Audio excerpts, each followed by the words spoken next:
ये एक जबरदस्त तरीका है लोगों को हमेशा गुलाम बनाकर रखने का, और इसे छुपाए रखने के लिए बहुत सी अन्य कहानियां हैं जिनकी मैं बात नहीं करना चाहता। एक जबरदस्त तरीका पूरी आबादी को कंट्रोल करने का जो लंबे समय से सफलता से किया गया है।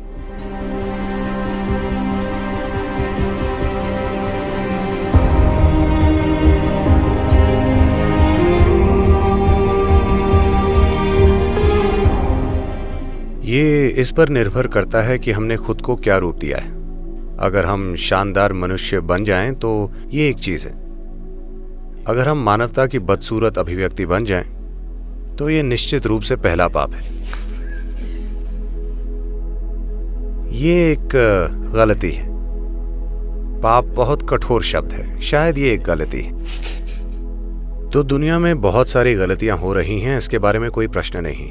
आपका दावा है कि आप सराहना या पूजा करते हैं उनकी जिन्हें सृष्टा कहा जाता है, लेकिन आपको सृष्टि से बहुत बड़ी समस्या है। अगर आप सृष्टि की सराहना नहीं करते तो आपको सृष्टा की पूजा क्यों करनी चाहिए? वो जिन्होंने इतना बुरा काम किया, ये बनाया कि आपके पैदा होने का भी एक ही तरीका है, पाप के द्वारा। मुझे लगता है उन्हें दूर कर देना चाहिए।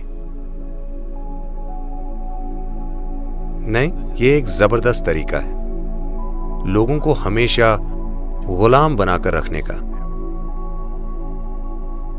अगर आप उन्हें अपने शरीर की प्रक्रिया को भी स्वीकार नहीं करने देते हैं तो वो जीवन में किसी भी चीज को स्वीकार नहीं करेंगे। वो हमेशा निर्भर रहेंगे एक संस्थान या व्यक्ति या किसी चीज पर जो संपर्क रखने का दावा करती है।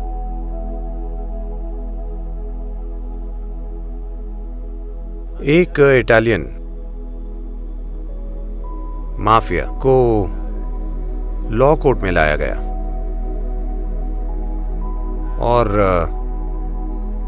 वो हाथों में एक मोटा सिगार लिए अंदर आया।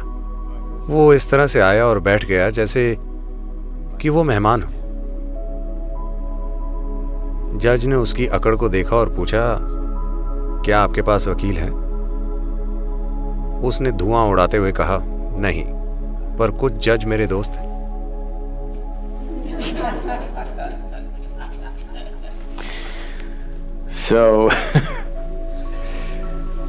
तो जिन लोगों के कहीं संपर्क हैं, आप हमेशा उनके गुलाम बने रहेंगे, क्योंकि आप अपने शरीर की प्रक्रिया को लेकर दोषी महसूस करते हैं।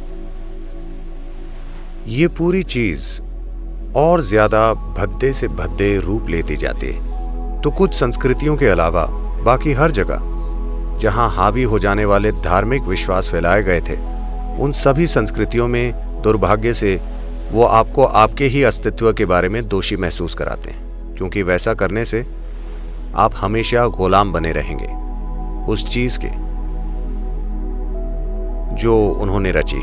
कोई इतनी बुनियादी चीज जैसे कि औरत के मासिक चक्र, उसे उनके बारे में दोषी महसूस करना चाहिए और वो अशुद्ध है, उसका अस्तित्व अशुद्ध है। दुर्भाग्य से मैं चाहता हूं कि आप और दुनिया के सभी शिक्षक ये समझें कि अगर आपकी मां में मासिक चक्र नहीं होते तो आप पैदा नहीं होते, तब भी जब वो आपके पिता से मिलती। हाँ, तो जीवन बनाने की सामग्री जिसका उपयोग नहीं हुआ, यही तो है वो। और अगर वो अशुद्ध है तो आपका जन्म भी अशुद्ध है। वो वैसे भी आपको यही बताने की कोशिश कर रहे हैं कि आपका जन्म अशुद्ध है, और इसे छुपाने के लिए बहुत सी अन्य कहानियां हैं जिनकी मैं बात नहीं करना चाहता।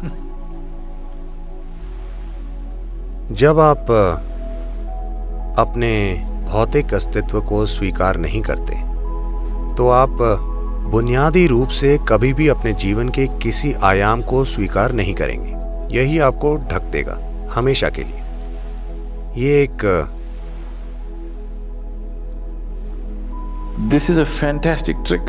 ये एक जबरदस्त चाल है आपको हमेशा गुलाम बनाने की। कोई आश्चर्य नहीं है कि संस्थाएं अपना महत्व खो देने के बाद भी बनी हुई हैं, बस इसीलिए कि आपका अस्तित्व, आप अपने अस्तित्व को लेकर ही दोषी महसूस करते हैं। अगर आप अपने अस्तित्व को लेकर दोषी महसूस करते हैं तो वो जो सृष्टि का स्रोत है उसे और ज्यादा दोषी महसूस करना चाहिए। आप हमेशा के लिए दोषी महसूस करते हैं तो वो जिसने बनाया है उस पर दोष का बोझ और ज्यादा होगा। दोष डालना और डराना ये आबादी को कंट्रोल करने के जबरदस्त तरीके रहे हैं। ये लंबे समय से सफलता से किया गया है। अब समय आ गया है इसे तोड़ दिया जाए।